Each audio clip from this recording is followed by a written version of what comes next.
Kamusta po mga kapasta? Ako po si Lyndon. Sa ngayon ay nasa 40 anyos na ako. May asawa at anak at nakatira sa probinsya ng Quezon. Gusto ko lang pong ibahagi sa inyo ang isang pangyayari na hanggang ngayon ay hindi ko makalimutan. Pero pilit ko pa rin pong inaalala. May mga detalye kasi na hindi ko talaga matandaan at ang mga nakakaalam na lang ng nangyari ang nagkwento sa akin. Nasa 20 pa lamang po ang edad ko noon at kakagraduate ko lamang noon sa college nang magbakasyon kami ng magulang ko sa nanay ni mama. Doon po ito sa may Leyte. Sa sobrang tuwa ay naiyak pa ang lola ko. Wala kasi nakakaalam na darating kami kaya nasurpresa talaga silang lahat. Noong mabalitaan ng mga tiyahin at tiyuhin ko na dumating kami ay nagpuntahan sila lahat sa bahay ni lola. Sama-sama kami naghapunan doon.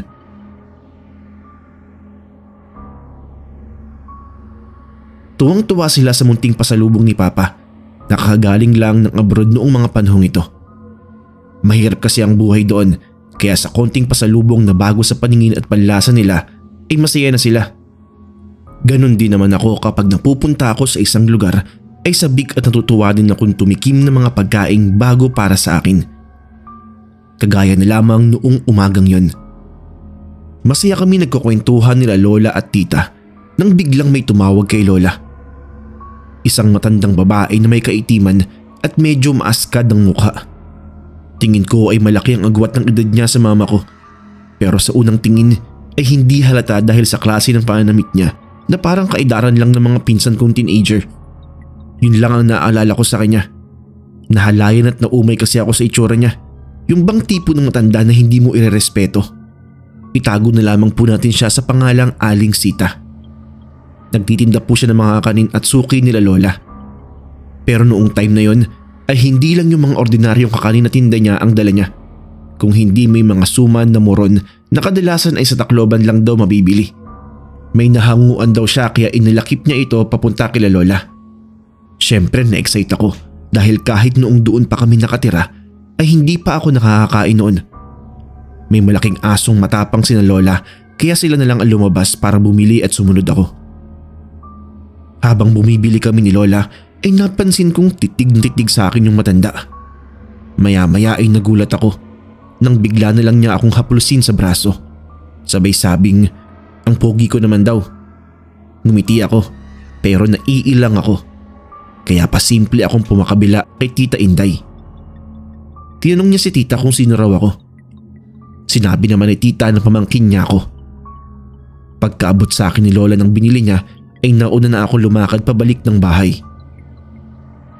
Nagustuhan ko naman yung lasa at sabi ko sa sarili ko ay uulit pa ako. Kinabukasan nga ay bumalik yung matanda at bumili uli kami. Pero hindi na ako lumapit kasi nga naiilang ako dahil ang gara niyang makatingin sa akin. Hindi naman sa pagiging malisyoso pero doon pa lang kitang-kita na yung pagtitig niya ay kakaiba. Parang may halong pagdanasa. Ang napansin naman nila tita ay literal na araw-araw na daw naglalako doon ng matanda. Samantalang dati 3 beses lamang sa isang linggo. Isang araw, natsyempohan niyang mag-isa lang ako sa bakuran. Nagkataon kasing nilalaro ko ang aso nang dumating siya. Agad kong tinawag si lola pero hindi niya ako narinig.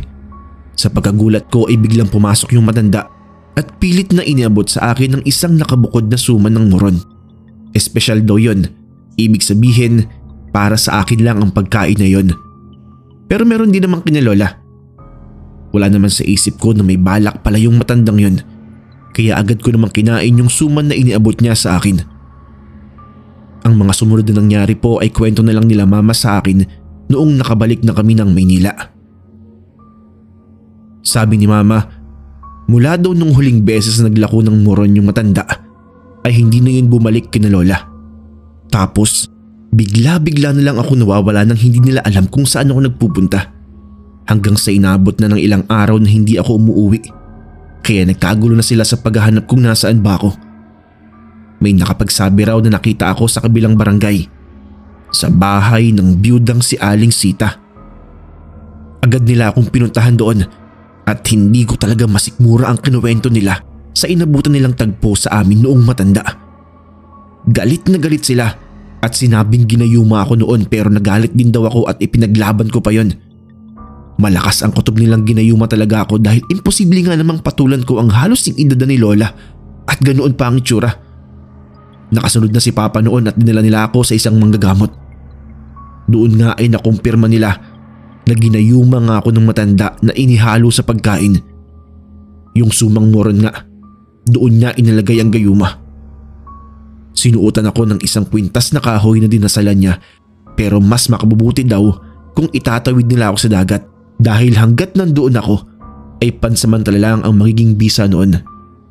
Posible raw na hanap-hanapin ko pa rin ng matanda kaya naputol na ang bakasyon namin sa utos din ni Lola. Nagbarko kami pauwi imbis na eroplano para masigurong mawawala ang bisa ng gayuma. Noong kinuwento nila sa akin na nangyari ay galit na suka talaga ako. Yung masaya sanang bakasyon namin ay nauwi sa isang malagim na bangungot.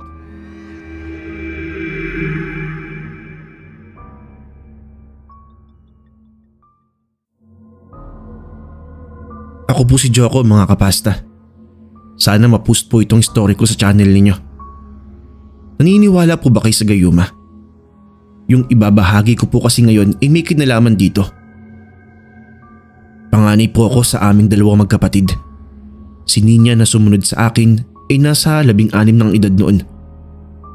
May maayos at katamtamang laki ng bahay kami sa isang subdivision sa Pangasinan. May 2 sasakyan at maliit na business na minamanage ni Papa. Habang si Mama naman ay may mataas na posisyon sa government office. Para sa amin ng kapatid ko, isa silang huwarang magulang. Mula pagkabata ay hinubog nila kami na maging mabuting tao at saksi din kami kung paano sila magmahalan. Lalong-lalo na si Papa na head over heels in love at literal na halos araw-araw ay nililigawan pa rin si Mama kahit malaki na kami. Noong time na yon, masasabi ko po na almost perfect ang family namin.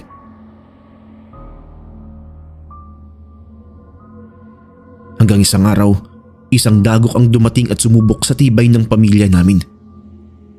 Biglang lumihis ng landas si Papa at nakipagrelasyon sa ibang babae.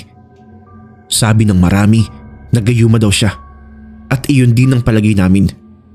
Paano at bakit namin nasabi? Kasi yung babae po ay halos nanay na ni Papa. Maliit, mataba at maitim. Hindi po ako nag-exaggerate pero kahit sino makakita sa kanya ay ganoon po siya maididescribe. Malayong malayo siya sa itsura ni Mama na may hawig sa aktres na si Jean Garcia. Kung sa ugali naman po, napakabait ng Mama ko. Malambing at maasikaso kay Papa. Pero sa totoo, madami rin daw naging karibal si Mama noon kay Papa na mas maganda pa sa kanya. Pero siya ang minahal ni Papa na katipo naman ni Gardo Versosa sa pagiging simpatiko at matipuno. Kaya paanong mangyayari na magugustuhan niya at ipagpapalit pa si Mama sa tulad ng matandang yun na tawagin na lamang po natin sa pangalang Viring. Ayon po ito sa pakilala niya sa amin noon. Nagsimula ang lahat ng isang gabi ay umuwi si Papa kasama si Aling Viring. Sabi ni Papa na bundol daw niya ito. Hindi naman po malala ang damage at pumayag naman ng matanda na makipag-areglo kay Papa. Pero nakiusap na kung pwedeng mamasukan na lang siya sa amin bilang katulong dahil wala daw siyang matitirhan. Naawa naman sina Mama kaya kahit hindi namin kailangan ng katulong dahil sinaning nila kami sa gawaing bahay ay tinanggap na rin nila ang matanda. Maayos naman ang lahat nung una. Pero hindi nagtagal, nakakita ako ng makakatuwang kilos ni Aling Viring. Palagi ko siyang nahuhuling nakatitig kay Papa noon. Noong una, ayokong bigyan ng mali siya ito. Pero noong nakita kong masama ang tingin niya at kuyom ang mga kamao noong naabutan niyang naglalambingan sina Mama at Papa sa sala, ay doon ko nakumpirma na hindi iyon napatitig lang. Kung hindi may pagnanasa talaga siya kay Papa. Kinilabutan ako at nakaramdam ng panidiri sa kanya noong mga panahong yun. Sinabi ko yun kina Mama pero ako pa ang pinagalitan niya. Mali raw na pag-isipan ko ng ganun yung matanda. Isang araw, umalis si Mama para sa 7-day seminar sa Cebu. Doon pa lang ay napansin ko na agad na sinasamantala yun ni Aling Viring. Masyado kasi siyang magilo kay Papa na halos nakadikit na kapag pinaghahain niya ito ng pagkain. Nakakairita at nakakaalibadbad ang itsura nito. Minsan sinita ko siya at sinabihang lumayo-layo kay Papa dahil masagwang tingnan at hindi magugustuhan ng mama ko yon. Pero itinanggi niya. Hanggang isang araw, na-shock talaga ako nang mabungaran ko ng umagang yun si Papa at Aling Viring na sweet na kumakain ng sabay sa dining table. Ang malala pa dito, sinusubuan pa siya ni Papa. Napasigaw ako at sinita ko talaga si Papa kung anong ibig sabihin noon. Pero pinagalitan niya ako at binantaan na huwag ko siyang papakialaman sa mga bagay na gusto niyang gawin. Sa isang iglap, parang naging ibang tao si Papa. Nagbago ang kilos at ugali niya na siyang malayong malayo sa totoong siya. Hindi ko pwedeng palampasin yon kaya sinumbong ko agad ito kay Mama. Kinailangan ko pang pakitaan ng video si Mama na sweet silang nagsusubuan bago ito maniwala. Sino ba naman kasing maniniwala na may magkakagustong gaya ng Papa ko doon sa matandang yun? Dahil doon ay biglang umuwi si Mama. Nakakagimbal at nakakasuka ang inabutan niyang eksena sa mismong kama pa nila. Si Papa at yung matanda kasi ay may ginagawang kabastusan na tanging yung mag-asawa lamang ang gumagawa. Alam niyo na po ang ibig sabihin nun mga kapasta. Dahil doon ay nagwala si Mama. Nasaktan at pinalayas namin si Aling Viring. Pero ang hindi namin inaasahan ay sinaktan din ni Papa si Mama. Ang mga sumunod na nangyari, parang sinaniban ng demonyo si Papa. Kinuha niya ang mga gamit niya at pera pagkatapos ay sumama sa matanda. At ang mas malala pa dito ay nagrenta pa sila ng apartment at sila ay nagsama doon. Kitang-kita sa mukha ni Mama ang labis na pagkagulat. Hindi niya mapaniwalaan ang mga nangyayari noon. Nang malaman ng mga magulang ni Papa ang tungkol sa nangyari sa kanilang dalawa ay galit na galit ang mga ito. Humanap sila ng magaling na albularyo para maipawala ang bisa ng gayuma kay Papa. Makalipas ang 2 buwan, nagtagumpay sina Lola at bumalik sa amin si Papa. Pero si Mama in shock pa din. Hindi siya makapaniwala at hindi niya matanggap ang mga nangyari. Kapag nakikita niya si Papa ay nasusuka siya. Kaya maging si Mama ay pinatherapy din namin. Sa ngayon po ay hindi pa rin bumabalik sa dati ang samahan nila. Unti-unti pa lang nilang inaayos yung pamilya naming muntik nang mawasak dahil sa isang taong hindi lang itsura ang masama, kung hindi pati na rin ang budhi.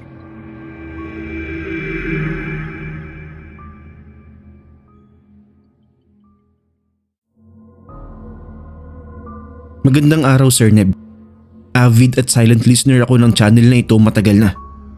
Pero nito lang nakalipas na araw ay nag-decide na akong ibahagi na rin dito yung nangyari sa akin. Ilang taon na ang nakakaraan. Itago niyo na lamang po ako sa pangalang Rodi ng Ginubatan Albay. Isa po akong seaman at binata pa sa edad na 48. Inaamin ko pong na-in-despair ako kaya nawala na ako ng ganang makipagrelasyon. Masakit po kasi nangyari sa akin. Hindi ko matanggap yan. At dahil doon ay nakagawa ako ng isang bagay na pinagsisihan ko rin naman. May nobya po ako noon. Si Marie. Matagal na kaming dalawa dahil mula pa noong high school ay kami na talaga. Masaya kami sa relasyon namin dahil wala akong masasabing malaking problema na pinagdaanan namin maliban sa mumunting tampuhan na normal naman sa isang relasyon. Hindi pa ako sumasampa sa barko noon kahit pwede na. Ayoko pa kasing umalis noon. Ayoko siyang maiwan kahit saglit. Tsaka naibibigay ko naman ang lahat ng pangangailangan niya dahil ipinapasado ko yung jeep na pinamana ng tatay ko sa akin. Napagtapos ko pa nga siya ng pag-aaral dahil lang sa pamamasada ko. Hindi naman ako kapangitan. May itsura din ako kahit papaano. At higit sa lahat, mahal na mahal ko siya. Kung mayroon man siyang sigurong maipipinta sa akin, iyon ay yung pagiging mahigpit ko sa kanya. Wala akong kaibigan dahil gusto ko siya lang ang palagi kong kasama. Sa kanya lang talaga umikot yung mundo ko noon. Hanggang isang araw, may nakilala siyang isang lalaki. Si Rene. Magkatuwang sila sa inaanak nila sa binyag na anak ng pinsan ni Marie. Katrabaho daw iyon ng asawa ng pinsan niya. Kasama ako dapat doon pero nagkataong mayroong emergency sa bahay. Dahil wala ako sa tabi niya, nagpadala siya sa sulsol ng mga pinsan niya na magtagal pa doon sa binyagan. Sinamantala naman ng lalaking iyon na dumikit-dikit sa kanya.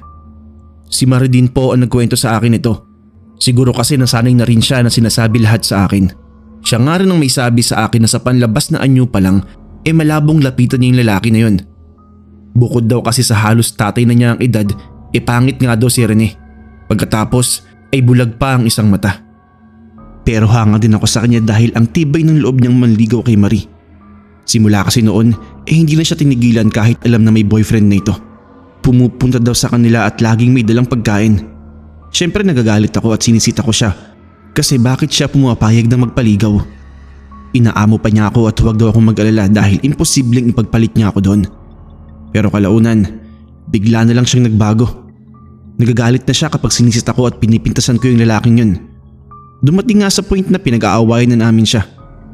Hindi ko akalaing may threaten ako sa lalaking yun kaya agad-agad ay nagpropose ako kay Marie. At hindi ko rin akalaing tatanggihan niya ako.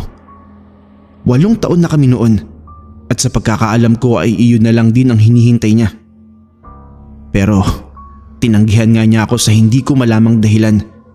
Basta ang sabi niya, hindi pa raw siya handa. Mula noon, iniwasan na niya ako. Umabot pa sa puntong pinagkataguan niya ako kapag pumupunta ako sa kanila. Nagtataka rin ang mga magulang niya pero hindi rin nila alam kung anong nangyayari sa anak nila. Hanggang isang araw, bigla na lang nawala si Marie. Pagkatapos si Rene naman ay biglang hindi na rin daw pumasok sa trabaho nito. Marami ang nagsabi na tiyak magkasama sila. Puro panlalait ang inabot ni Marie sa pamilya at kamag-anak niya dahil mas pinili niya ang lalaking yon kaysa sa akin. Pero malakas ang kutob ko na ginayuma lang siya ng lalaking yon. Kaya sa galit ko ay binala kong ipakulam ang lalaking yon. Wala akong kahit sinong pinagsabihan. Ang plano ko ay pabalikin si Marie sa akin at tirahin ng palipad hangin yung lalaking yon. Pero sabi ng albularyo ay hindi niya nararamdaman na ginayuma si Marie. Kusa daw itong sumama dahil hindi tumalab ang ginawa niya. Ibig sabihin, totoong mahal niya si Rene kaya pinili niyang sumama doon. Hindi ako naniniwala kaya ipinagpatuloy kong kulamin ng lalaki. Pero bumalik sa akin ang kung ano yung pinagawa ko. Ang sabi ng albularyo ay gumanti ang mga yon. Ilang linggo din akong nagpabalik-balik sa mga gamot bago ako gumaling. Makalipas ang mahigit 1 taon, biglang lumitaw ulit si Marie doon. Bit-bit ang maliit na bata at kasalukuyan pang buntis. Nakipag-usap silang dalawa sa akin at humingi ng tawad. Wala raw gayumang nangyari kung hindi nahulog lang daw talaga ang loob niya kay Rene. Kung titingnan, pwede mong isipin na baka nga napamahal talaga sa kanya yung lalaking yun kaya napaisip din ako kung ginayuma nga ba talaga siya. Pero may duda pa rin ako, lalo't sa unang pagharap namin ng lalaking yun ay biglang bumigat ang pakiramdam ko na para bang may taglay siyang bad energy sa kanyang katawan. Tapos may nakapagsabi pa sa akin, isang kakilala ni Rene, na may lahi nga talagang mangkukulam ang pamilya nila. Hindi ko man nakumpirma kung ano talaga ang totoo. Pinilit ko na lang tanggapin na hindi talaga kami para sa isa't isa ng aking dating kasintahan.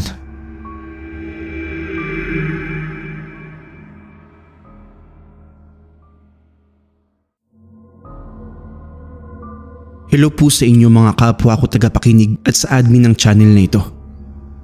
Itong karanasan na ikukwento ko sa inyo ay hindi naman nakakatakot kagaya ng ibang ipinapadala dito. Pero ito yung naging daan para maniwala ako sa mga bagay na dati iniisip kong imposible.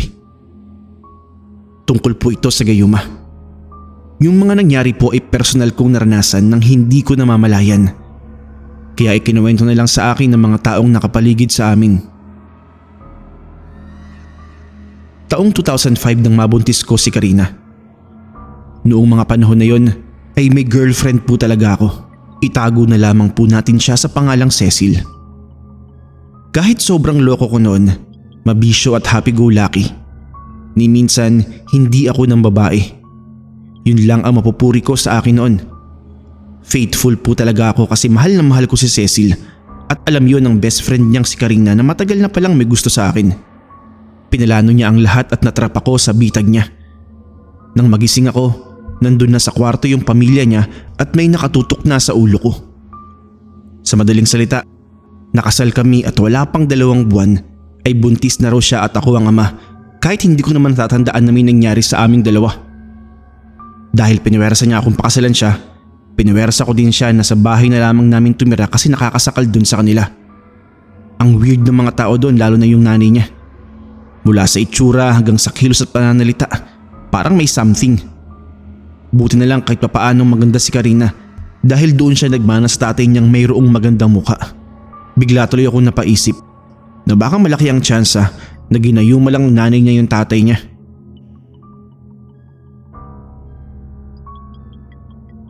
Umabot na kami ng 3 taon pero yung bata lang talaga yung tanggap ko noon. Nakita ko kasi na posibleng ang anak ko dahil kamukha ko. Pero hindi sapat yun para mahalin ko si Karina. Kaya tuloy-tuloy lang ako sa mga bisyo ko katulad ng alak at pagsusugal. Binalikan ko din yung totoong mahal ko, si Cecil. At tinanggap naman niya ako. Kaya one-sided love lang talaga yung sa amin ni Karina. Pinakikisamahan ko lang siya para sa anak namin. Akala ko naman tanggap na niya yung ganoong setup namin kasi tahimik lang naman siya. Inaasikaso pa din niya ako, pinagluluto at pinagtitimplan ng kape. Pero isang araw, bigla na lang nagkaroon ng pagbabago. Nagising ako isang araw na nakayakap na ako kay Karina. At ang nakapagtataka sa lahat ay hindi ako pumapayag na lumabas ng kwarto nang walang nangyayari sa aming dalawa. Saksi ang pamilya ko sa malaking pagbabago na yon sa akin. Sinusunod ko na rin siya sa lahat ng sabihin niya. Kapag sinabi niyang huwag akong uminom, hindi ako inom. Pag sinabi niyang huwag akong umalis o diretso uwi ng bahay, umuwi agad ako. Naging possessive at siloso ako na ayaw ko siyang palabasin ng bahay. Naging paranoid ako na ultimo kapatid ko at kahit kapatid niyang lalaki pinagsisilosan ko kapag pumupunta sa bahay. Umabot din sa point na nagwawala ako kapag sinusumpong ako ng matinding selos. Sabik na sabik din ako sa kanya na gusto ko laging may nangyari sa amin anumang oras ko gustuhin.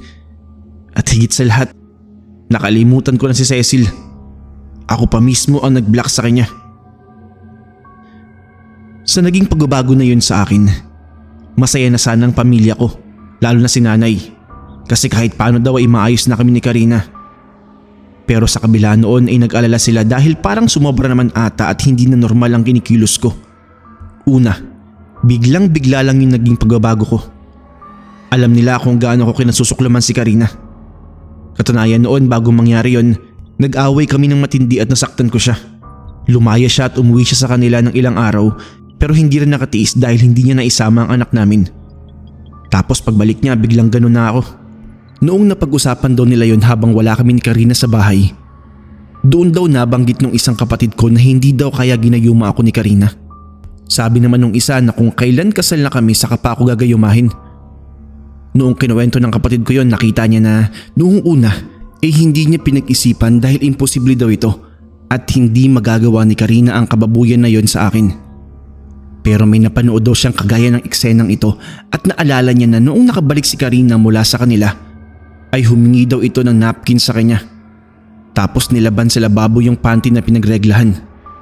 Matapos yun ay nagtimpla daw ng kape at tingin niya ay galing sa tabo na pinagbanlawan yung tubig yung nilagay niya sa kape ko. Hindi niya sinita kasi baka nagkamali lang siya ng tingin. Tapos ganoon na nga nangyari sa akin. Napaisip daw sila kaya pumunta sila sa albularyo dala ang picture ko. At kinumpirma nga iyon ng albularyo kaya tinulungan niya akong makawala sa gayuman na iyon. Ikinagulat din namin ang sinabi ng matanda na kilala niya yung nanay ni Karina dahil isa rin itong manggagamot at ginayuma lang din ito ang kanyang asawa. Kaya pala, nagmana lang din pala si Karina sa nanay niya. Nang matauhan ako ay naghiwalay kami ni Karina. Kusa siyang umalis at iniwan sa akin ng aming anak.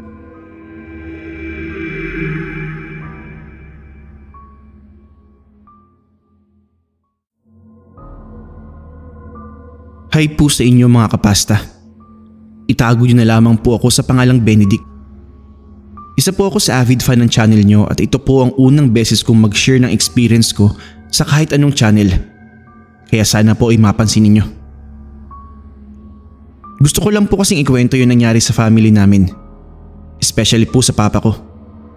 Gusto ko rin po sanang hingi ng opinion ng mga listeners kung mapapakinggan nila ito. Kung maniniwala din kaya sila na totoong nagayuma ang father ko. Namulat kami sa magandang samahan ng mga magulang namin. Maganda rin ang pagpapalaki nila sa aming 5 magkakapatid. Pangalawa ako sa bunso at sa aming lahat, ako lang po yung extrovert. Silang lahat ng mga kapatid ko ay mana sa papa ko na may pagka-introvert. Sabi ni mama, simula noong magkakilala sila ni papa, ay ganoon na talaga si papa. Tahimik. Kulang na nga lang daw siya na ang maligaw noon kay papa kasi naiinip na siya dahil puro paramdam at pahaging lang daw si papa noon. Hanggang finally naging sila din. Kaya ang madalas na dialogue ni mama kapag nagbibiroan na ay kung hindi raw niya minadali si papa, malaki daw ang tsansa na baka wala pa kami sa mundong to. Ganoon siya kahit hanggang noong malalaki na kami. Maging sa trabaho niya sa City Hall bilang engineer, tahimik lang din si papa. Puro tungkol lang sa trabaho ang ipinakikipag-usap sa mga kasama. Kaya isang araw, nagulat na lang daw yung katrabaho niya na kinakapatid ni mama nung makita niya si papa na sweet kausap yung bagong hire na utility na naka-assign sa elevator. Lantaran daw ang kaswitan ni papa doon sa babae na milyang agwat ni mama kung ganda rin lang ang pag-uusapan. Hindi raw nahihiya si papa at parang walang pakialam sa paligid. Kaya nasyak talaga yung mga kasamahan niya. Lalo na yung mga nakakaalam sa totoong ugali ni papa. Laman na siya ng chismis sa buong City Hall. Kaya kinausap na raw siya noong ninong ko pero nagalit pa daw si papa at huwag daw siyang pakialaman. Sa bahay naman, wala kaming kaalam-alam sa nangyayari. Pero napansin namin na naging masungit at iritable si papa. Sa konting bagay, lagi siyang nakasigaw. Si mama naman, naramdaman niya yung pagiging cold ni papa sa kanya. At minsan nga daw inatawag pa siya nito sa ibang pangalang Irma. Dolly ang pangalan ni mama. Doon na siya nagduda. Kaya inalam niya at noon nga niya nakausap yung kinakapatid niya. Nabigla si mama na may ganoon palang nangyayari kaya bago pa lumaki ang issue ay kinausap niya si papa. Pero hindi niya inaasahan na hindi itatanggi ni papa yun. Maliban sa pag-amin sa namamagitan sa kanila noong utility girl na Irma nga ang pangalan ay wala nang ibang sinabi si papa. Masyadong nabigla si mama doon. Kaya bago pa mag-sink in sa kanya yung nangyayari, ay wala na si papa. Sumama na dun sa babae sa probinsya. Doon daw ito nakatira sa may Zambales. Dala pa nito ang sasakyan at ang perang inipon nila ni mama. Sobrang nabigla kaming lahat doon. Si mama nauwi sa depression. Hindi niya matanggap na bigla-bigla na lang kaming ipagpapalit ni papa sa babaeng sandali pa lamang nito nakilala. Nahirapan kami lahat noon pero sinikap naming makabangon muli. Pagkaraan ng mahigit 1 taon, may tumawag kay mama. Nasa ospital daw si papa dahil naaksidente ang minamaneho niyang Fortuner namin. Walang choice noon si mama kundi puntahan siya. Ilang days din na nasa ospital si papa pero ni anino ng babae ay hindi lumilitaw. Noong magkamalay si papa, abot-abot ang hingi ng tawad kay mama at sa amin. Sabi niya, ginayuma lang daw siya ng babaeng yun. Nahuli niya ang ginagawa nito kaya nagpasya siyang tumakas kaso nabangga siya. Pag daw kasi inaabot ng ilang oras na hindi niya naiinom yung sabi nito ay vitamins, ay parang lumilino sa kanya ang lahat. Kaya nakiusap si papa kay mama na sana ipatawarin siya at pabalikin sa bahay. Ayaw na sana ni mama dahil nasasaktan pa siya noong mga panahong ito. Pero wala siyang nagawa nang kami na ang humiling sa kanya. Pero di pa pala natatapos ang lahat ng kalbaryo namin doon dahil noong makabalik na si papa sa bahay ay noon naman nagsimula ang mga kakatuwa niyang kilos. Lagi siyang tulala at nakaupo sa isang sulok na parang takot. May mga oras na hindi namin siya makausap ng matino at maayos. Madalas din nagsasalita ng mag-isa tapos biglang hahagalpak ng tawa. Dahil dito ay sobra kami nag-alala kay papa kaya pinatingin namin siya sa isang psychiatrist pero sabi nito ay normal naman ang lahat sa kanya pagdating doon. Kaya sabi ng doktor ay wala siyang problema. Pero pagkabalik at pagdating namin sa bahay ay balik na naman siya sa ganoong kilos niya. Sobrang natatakot na yung mga kapatid ko kasi nagiging bayolente na nga si papa. Tapos ito pa ang malala. Minsan kasi ay nahuli ko si papa na may kinakausap sa may pader. Kitang-kita ko na may anino ng babae doon at yung kamay ng babae ay parang nakahawak sa ulo ni papa. Kinuwento ko to kay mama at nagpasya nga kami ni Mama na dalhin sa albularyo si Papa para doon ipagamot. Ayon sa matandang albularyo ay binabaliw naman ngayon si Papa noong babaeng nanggayuma sa kanya. Siguro para hindi na rin mapakinabangan si Papa dahil hindi niya nga ito nakuha. Sa ngayon po okay na si Papa at balik na uli sa dati ang lahat. Napatawad na siya ng tuluyan ni Mama dahil naniniwala nga kami na nagayuma lang siya. Base ito sa mga bagay at pagkakataon na nakita namin nangyari kay Papa noong mga panahong binabaliw siya.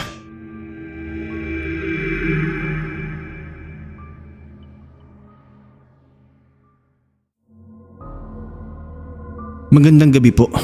Ako po si Emerson ng Pampanga. Gusto ko lamang pong ibahagi sa inyo yung isang pambihirang kwento na narinig ko mula sa tatay ko at mga kasamahan niya sa trabaho. Kaarawan niya yon at bisita niya sa bahay ang ilang kasamahan niya. Habang nagiinom sila ay may isang kasamaan sila na pilit nilang pinagkukwento na nangyari sa kanya doon sa trabaho nila. Nakadestino kasi sila sa ibang lugar at tuwing weekend lang nauwi sa amin si tatay. Noong birthday niya na yon ay pinaghanda siya ni nanay at tangay na nga niya pagdating yung mga kasama niya. Noong time na yon, kasalukuyan akong nakikinig sa other channel nyo. Mga bandang 8:00 na noon. Halos kakaumpisa pa lang nila magtagay. Kwentuhan sila hanggang sa bigla akong nagka-interes makinig nang makarinig ako ng salitang multo. Inalis ko yung earphone ko at pasimpleng tumabi kina tatay. So ganito po yung kwento. May isang kasamahan sila doon, si Kuya Mulong, matandang binata. Isang gabi habang naglalakad siya, may isang matandang lalaki na nasagasaan. Tinulungan niya ito at dinala sa ospital. Nagpakilala daw itong isang albularyo at bilang ganti, pag kinilangan daw niya ng serbisyo nito ay puntahan niya lang ito. Tinandaan niya yung sinabi ng matanda, kaya nung sa tingin niya ay kailangan na niya ng tulong ay agad niyang pinuntahan ito. May nililigawan daw siya na tindera sa kantin. Grace ang pangalan. Matagal na raw niyang nililigawan yon pero ni minsan ay hindi man lang siya pinapansin ito. Medyo tagilid siya dahil madami ding nililigaw na higit ang lamang sa kanya. Mga bata at may mga itsura. Hindi gaya niya na may edad na at aminadong hindi magandang lalaki. Pero sa kabila noon ay gustong gusto raw niya talaga yung nililigawan niya. At sa sobrang kadesperaduhan niya nga ay naisipan niya itong gayumahin. Naniniwala kasi siya doon at alam niyang matutulungan siya nung matandang tinulungan niya. Pero noong magkita sila at sabihin niya ang pake niya, ay parang nag-aalangan daw ito. Sabi kasi ng matanda ay isang malakas na gayuma lamang ang alam nito. Isang malakas na uri ng gayuma na tanging siya lamang ang nakakaalam. Kaya muling tinanong ng matandang albularyo si Kuya Mulong kung gagawin niya ba ito dahil baka hindi niya magustuhan ang kalalabasan. Pero wala na daw siyang ibang iniisip noon kundi mapasa kanya yung babae. Walang nakaalam noong una sa ginawa niyang yun, kahit si tatay na malapit sa kanya. Pero isang araw, nagulat na lang ang mga tao doon sa construction site nang makita nilang kusa pang lumalapit yung babae kay Kuya Mulong at tinadalhan siya ng pagkain. Inaabangan pa siya nito sa oras ng uwian. Talagang gulat yung mga tao doon kasi nakikita nila kung paano nito taray-tarayan at hiyain si Kuya Mulong noong una. Pero ngayon ay parang nag-iba. May isa pa nga daw nagbiro na baka ginayuman niya lang yung babae. Dahil guilty, napikon daw si Kuya Mulong at nagpang-abot pa sila. Nagtagumpay naman siya. Naging girlfriend niya yung babae. Pero ilang araw pa lamang sila ay mayroon ng masamang nangyari. Namatay sa aksidente yung babae. Daig pa daw niya ang pinagsakluban ng langit at lupa. Palagi daw naglalasing dahil sa sama ng loob at kamuntik na ngang maalis sa trabaho. Hindi niya kasi matanggap na ginawa niya ang lahat sukdulang gayumahin niya si Grace para lang mapunta sa kanya tapos mamatay din pala siya. Kaya isang gabi, doon sa may barracks. Mag-isa lang siya noon kasi nag-uwian sina tatay. Siya kasi ang pinakamalayo ang bahay kaya doon lang siya nag-i-stay. Katulad ng dati, lasing na naman siya. Habang natutulog si Kuya Mulong, bigla daw siyang gininaw ng husto. Kaya bumangon siya at pinatay yung electric fan. Nung babalik na siya, parang may nakita daw siyang tao na nakahiga doon sa higaan niya. Kaya napaatras siya kasi alam niyang mag-isa lang siya doon. Kinurap-kurap niya ang mata niya kasi inakala niya na baka imahinasyon lang ang lahat. Mabuti naman kasi na wala rin naman yun, kaya sabi niya talaga namamalikmata lang siya. Sa paglipas ng mga oras, habang siya ay nakahiga, ay hindi na siya halos makatulog dahil ramdam na ramdam daw niyang may malamig na nakayakap sa kanya mula sa likod. Noong hindi nakatiis ay humarap siya dito at laking gulat niya nang makita niya yung babaeng ginayuma niya. Nakayakap ito sa kanya. Biglang balikwas siya nang bangon at nagtatakbo papunta sa guardhouse. Pero pinagtawanan lang siya nang sabihin niya ang nakita niya. Mula noon, hindi na siya pinatahimik ng kaluluwa ni Grace. Kahit nasaan siya ay nandun yun. Kapag kumakain siya sa kantin, nakatabi daw sa kanya ito. Sa trabaho, laging nakabantay. Yung iba ang tingin sa kanya ay nababaliw na. Noong inamin niya kina tatay na toong ginayuman niya si Grace, hindi pa rin daw sila kumbinsidong toong nakikita niya ang multo nito. Posible din daw kasi na inatake lang siya ng konsensya niya dahil namatay si Grace na nasa ilalim ng gayuma niya. Pero pinaninindigan ni Kuya Mulong na nakikita niya si Grace. Katunayan noong mga oras daw na yun ay sumunod na naman si Grace at nakaupo sa kanyang tabi. Sa pagkagulat nga namin ay bigla na lang siyang napaiyak noon. Humihingi siya ng tawad kay Grace sa ginawa niya dito at nakiusap na tigilan na siya. Payo sa kanya nila tatay na sumangguni siya sa espiritista para matahimik ang kaluluwa ni Grace, na hanggang sa kabilang buhay ay nahuhumaling pa din sa kanya dahil sa bagsik ng gayuma.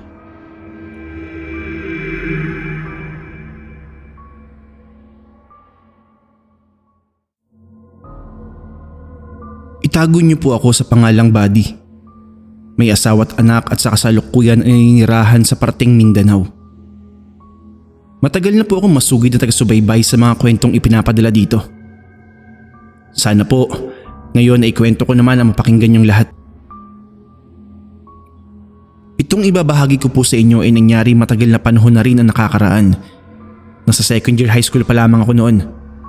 Kakagraduate ko lamang noon ng elementary nang mamatay si Papa sa isang aksidente. Masyadong dinibdib ni Mama yung nangyari. Lagi lang siya nakahiga at umiiyak. Kung hindi pa ako nagkasakit noong mga panahong yun, ay hindi siya matatauhan. Pero hindi niya alam kung paano kami mabubuhay. Wala siyang alam gawin kasi nakasandal lang siya kay Papa buong buhay niya. Wala siyang malapitan dahil uli lang lubos siya nang makilala ni Papa at ayaw din sa kanya ng pamilya nito. Parang kaming dalawa na lang talaga sa mundo. Sa murang isip ko noon, ako pa ang nagbigay sa kanya ng ideya kung paano kami mabubuhay. Mayroong natirang pera noon sa abuloy ni Papa. Kaya sabi ko kay Mama ay ipuhunan niya sa pagdinda. Mga ulam ang naisip niyang itinda. Pero nagduda ako kung kaya niya kasi sa totoo lang po ay hindi talaga masarap magluto si Mama. Sinatsaga lang ni Papa ang mga hinahain sa kanya dahil mahal siya. Pero mapilit si Mama. Yun talaga ang gusto niya kaya hinayaan ko na. Ang importante, may pagkakabalahan na yung isip niya kaysa naman sa laging nalulugmok. Pero katulad nga ng inaasahan ko, halos hindi nabawasan yung unang 3 putahing niluto niya. Hindi rin naubos yung kinakain ng customer na bumili. Nasaktan ako kasi nakita ko nalulungkot siya. Lalo na noong pinagtawanan at pinaringgan pa siya nung kapitbahay namin nagtitinda rin ng ulam. Sa kanya kasi ay maraming bumibili. Kahit yung mga sumunod na araw ay ganoon pa rin. Walang pagbabago. Walang nabibenta si Mama. Kaya sabi ko sa kanya ay mag-iba na lang kako kami ng ititinda. Kaso ayaw talaga ni Mami. Iyon lang daw ang alam niya. Pero wag daw akong mag-alala dahil isang araw daw ay dudumugin din ng mga tao ang paninda niya. Inisip ko noon na positive thinker lang si Mama. At kahit papaano ay natuwa naman ako dahil nakikita kong porsigido naman siya. Pinili ko na lang maniwala sa sinasabi niya. Isang hapon, galing akong school noon. Malayo pa ay nakikita ko ng madaming tao sa harap ng bahay namin. Kinabahan agad ako. Napaisip kasi ako na baka may nangyari kay Mama. Pero laking gulat ko nang makalapit ako at makita kong mga bumibili lang pala ng ulam na tinda ni Mama ang mga yon.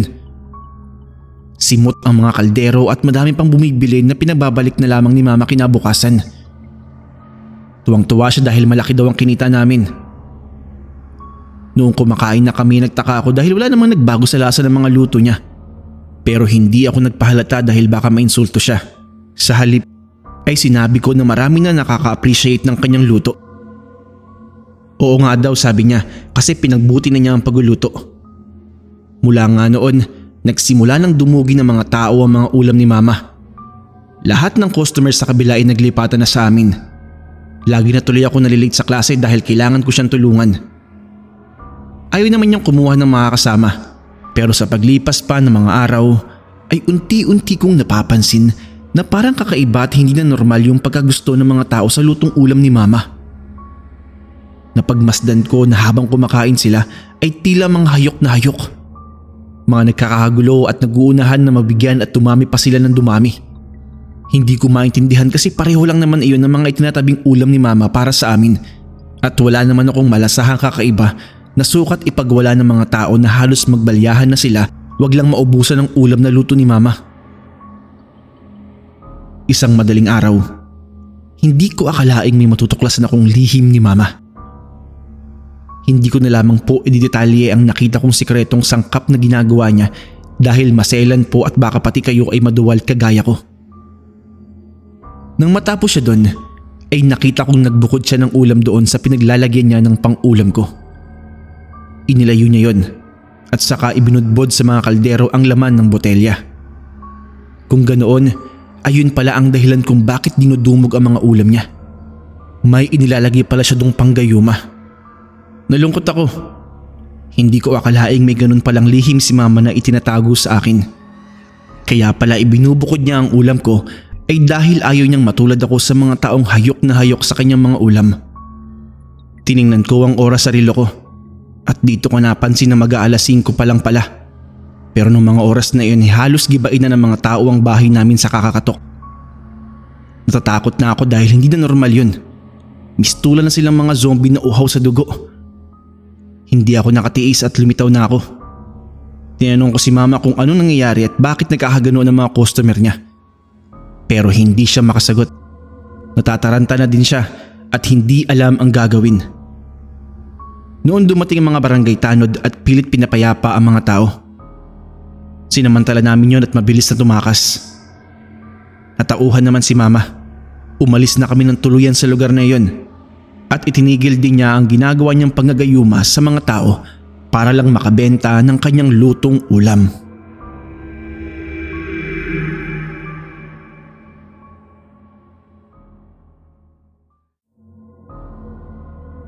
Hello po sa admin at listeners ng channel na ito.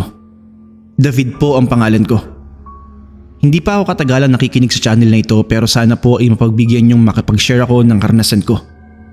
Ito po yung isa sa mga pangyayari sa buhay ko na hindi ko malilimutan. Taong 2008 na mangyari yon sa probinsya ng Leyte. May asawa po ako, si Miriam. At mahigit 1 taon pa lang kaming kasal noon.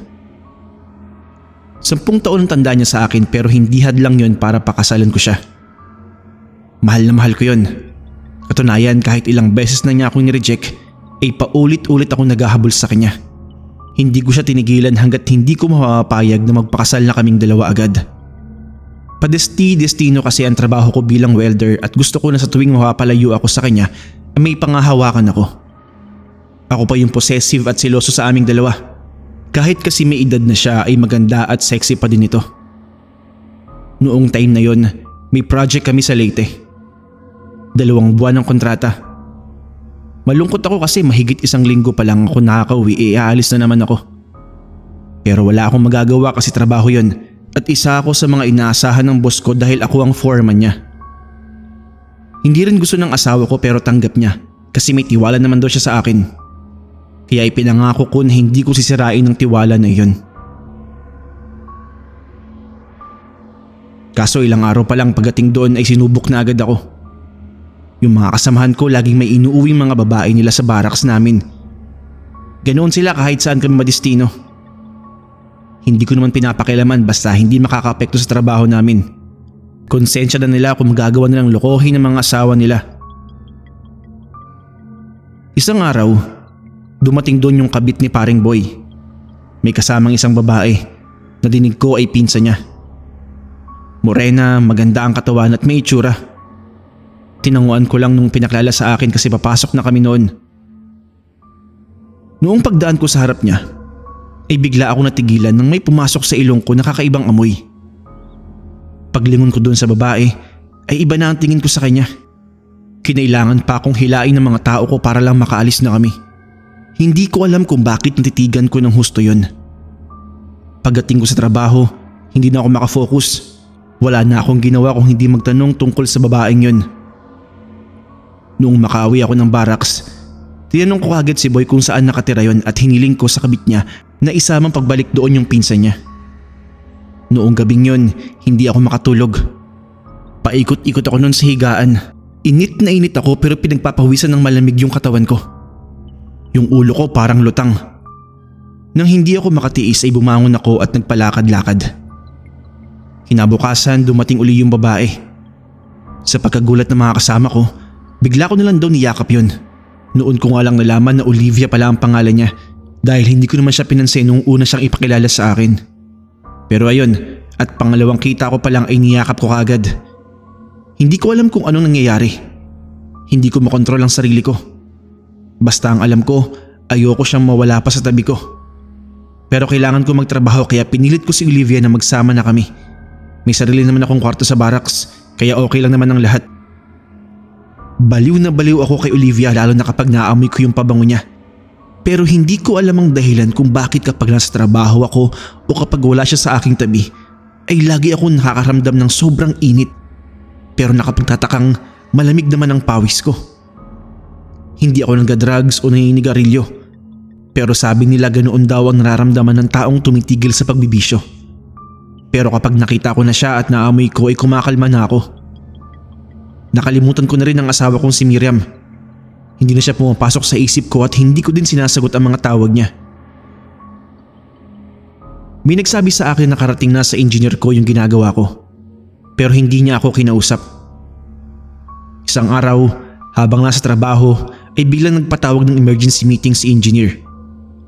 Nagka-problema daw yung site sa Bicol at kailangan naming puntahan agad-agad. Ako at dalawa pa sa mga kasamahan ko ang kanyang isasama. Tumanggi ako nung una dahil ayokong iwan si Olivia.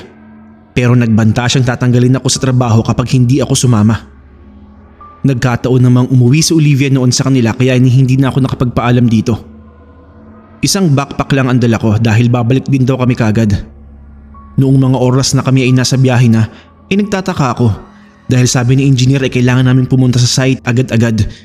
Pero bakit kami nagbarko imbis na mag-eroplano? Sa barko habang tumatawid na kami, ganoon ulit ang nangyari. Para akong nauupos na kandila. Iba-iba ang nararamdaman ko. Umiinit, nanlalamig at minsan pinupulikat pa ako. Nahihilo rin ako at hindi makahinga ng maayos. Tapos nun, nagdilim na ang lahat sa akin. Nagkamali ako sa klinik ng barko. Ilang minuto na lang at bababa na kami. Nung nasa site na kami, kinuusap ako ni engineer at sinabing sinadya niyang isama ako sa Bicol kahit pwede namang hindi. Mas lalong sinadya niyang itawid ako ng dagat dahil malakas ang kutob niyang ginagayuma ako ni Olivia. Napatanong ako kung sino si Olivia. At nagtulong-tulong sila magpaliwanag kung sino si Olivia sa akin. At talagang nagulat ako sa lahat ng mga bagay na narinig ko. Simula noon ay hindi na ako ibinalik ni engineer sa Leyte at pinaligpit lahat ng gamit ko para hindi makuha ni Olivia dahil baka gamitin ito para magayuma ulit ako.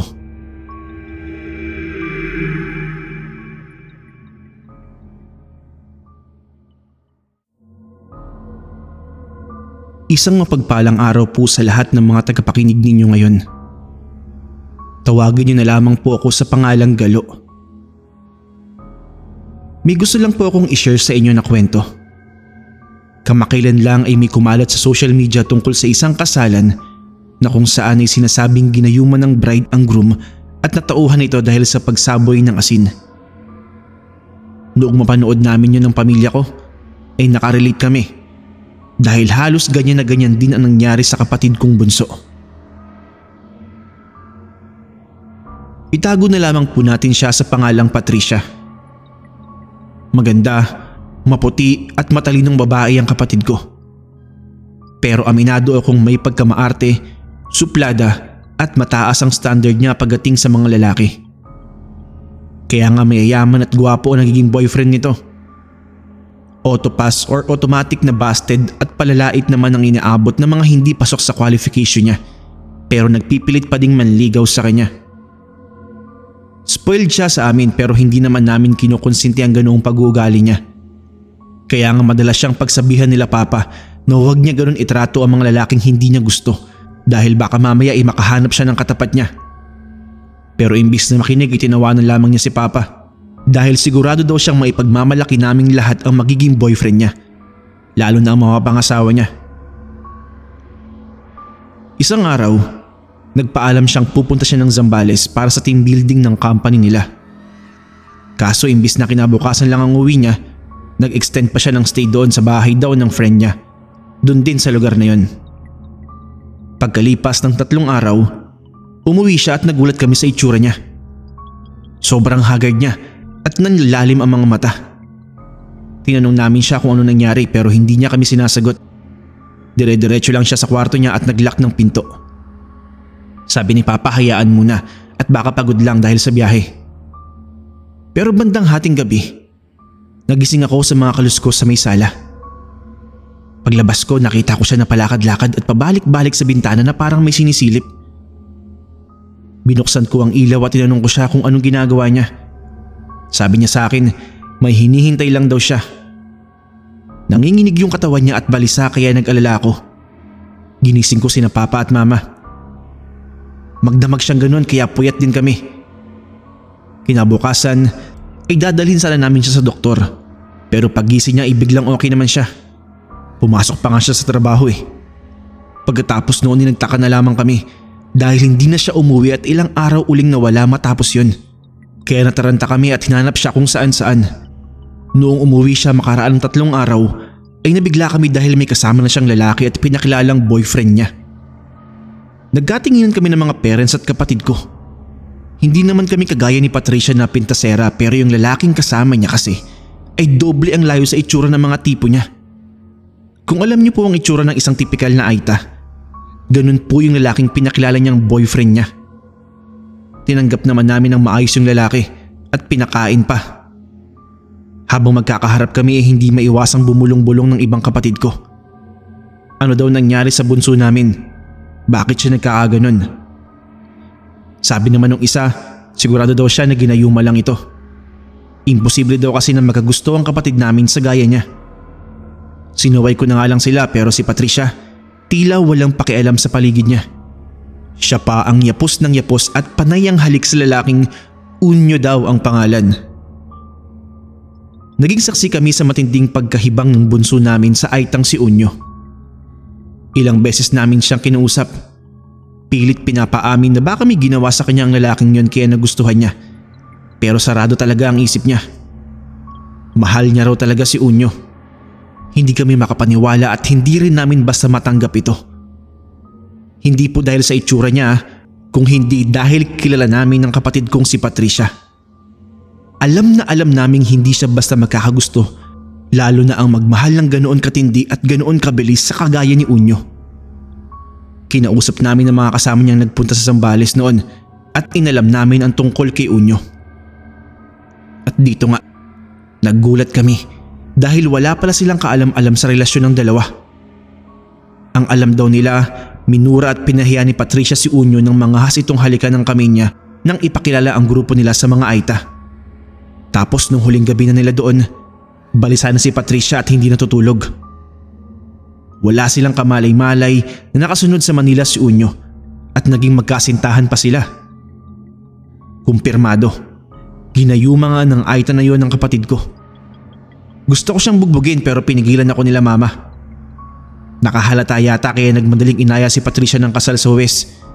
Sinakyan lang namin sila pero hindi nila alam na may kausap na kaming manggagamot. Hindi na namin pinaabot ito sa City Hall. Sa bahay pa lang kasi dinasalan at sinabuyan na ng asin si Patricia. Galit na galit at halos magwala si Patricia ng matauhan. Gusto niyang saktan si Unyo pero hindi na namin hinayaang makalapit siya sa bahay namin. Inireport namin siya sa pulis. Siyempre, Hindi maniniwala na ginayuman niya ang kapatid ko kaya pinalabas namin na tinangka niyang kidnapin ang kapatid ko. Humingi din kami ng proteksyon sa albularyo para hindi niya kami mabalikan. Matagal bago naka-move on ang kapatid ko. Kinailangan pa namin siyang ipa-therapy dahil hindi niya matanggap na may nangyari sa kanila ni Unyo.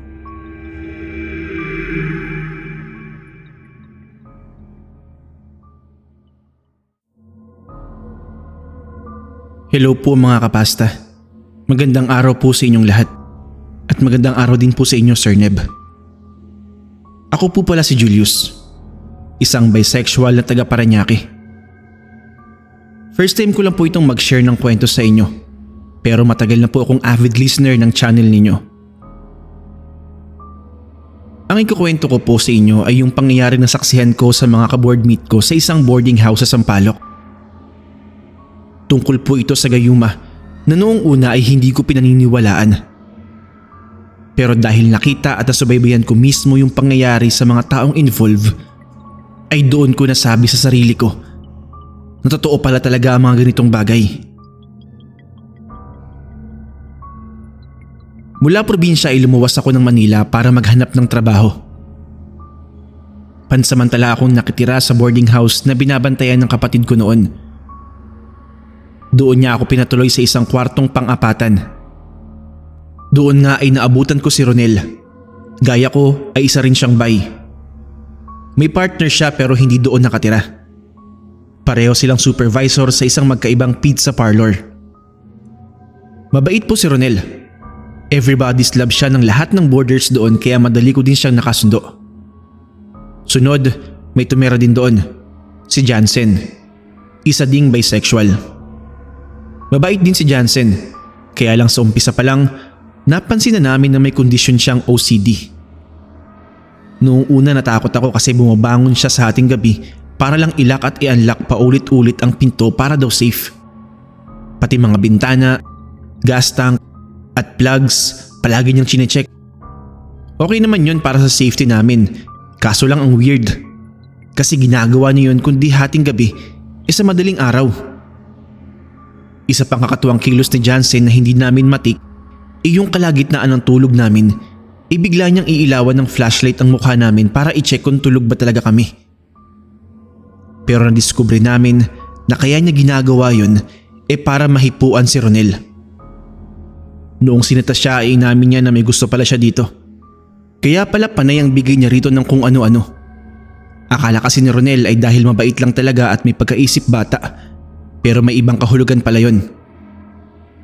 Tinapat siya ni Ronel na hindi siya gusto at may boyfriend na nga ito.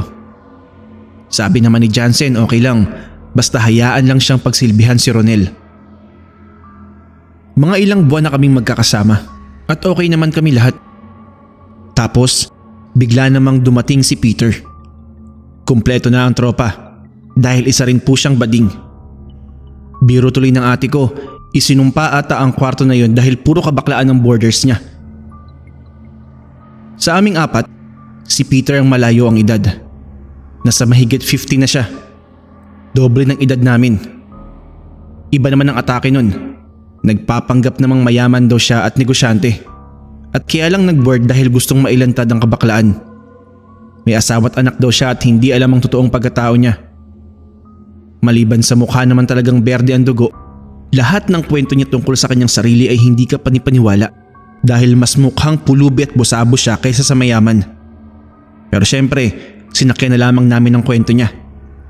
Simula noong dumating siya sa boarding house, ay napansin namin kay Ronel lang siya nakikipag-close. Dito lang siya nakikipag-usap. Parang hindi niya kami bet ni Jansen. Si Ronel naman ay parang unti-unti ding nagbabago. Napapansin din kasi namin na parang si Peter na lang din ang madalas niyang kausap at kasama sa paglabas-labas. Dati 3 kaming lumalabas para bumili ng pagkain. Ngayon, sila na lang 2. Tapos, magluluto pa sila at sabay kumain. Dumating pa sa point na naging sila pala ni Peter. At dahil nga doon na hindi na niya ginagawa makipag-banding pa sa iba pang boarders doon sa loob ng boarding house. Ang laki ng pinagbago ni Ronel. Naging mailap at masungit din sa amin pati na kay ate na sobrang close niya noon. Ang matindi pa dito, sarili niyang boyfriend ay parang wala na rin siyang pakialam. Parang si Peter na lang talaga ang kilala niya at sobrang sweet nila na iisipin mo talagang may relasyon sila. Kaya lalong selos na selos si Jancy noon. Isang gabi, wala si Jancy noon. Kaming tatlo lang sa room noon. Lampas hating gabi nang maramdaman kong magkasunod na bumangon yung dalawa at lumabas ng kwarto. Siyempre nagtulog-tulugan ako, pero palihim ko silang sinundan. Pumasok sila dun sa bakanting kwarto at nasyak ako nang makita kong may ginagawa silang milagro. Halos lantaran na sila noon sa boarding house kaya lagi silang pinag-uusapan. Matagal na si Ronel kay ate kaya kilalang kilala niya na ito. At sa nakikita niya, malakas daw ang kutob niyang ginagayuman ni Peter si Ronel. Ibang-iba na kasi ang itsura at ugali ni Ronel noon. Pumayat ito, laging haggard at laging walang pera. Kabaligtaran ni Peter na dumating na mukhang dugyot pero naging maayos ang itsura. Laging bago ang mga damit, laging may bagong gamit na si Ronel ang bumibili. Minsan kinausap ni ate at pinaintindihan ang nangyayari kay Ronel. Pero parang lutang daw nakausap niya si Ronel noon. Dahil dito ay mas lalong lumakas ang hinala ni ate na ginagayumang ni Peter si Ronel. Kaya gumawa ito ng paraan.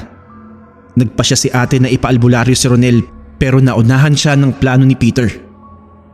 Nagulat na lang kami nang walang sabi-sabi ay aalis na silang dalawa sa boarding house ng araw din na yon. Wala nang nagawa si ate.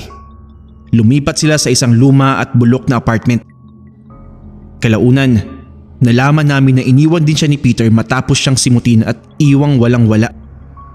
Doon lang siya natauhan dahil kusa yatang tinanggal ni Peter ang gayuma sa kanya. Nahiya na lang bumalik sa boarding house si Ronel noon kaya sa iba na siya tumira. Akala ko noon si Jancy nang may kakayahang manggayuma kay Ronel dahil obses siya dito. Pero si Peter pala, isang matandang bakla na manggagamit at oportunista.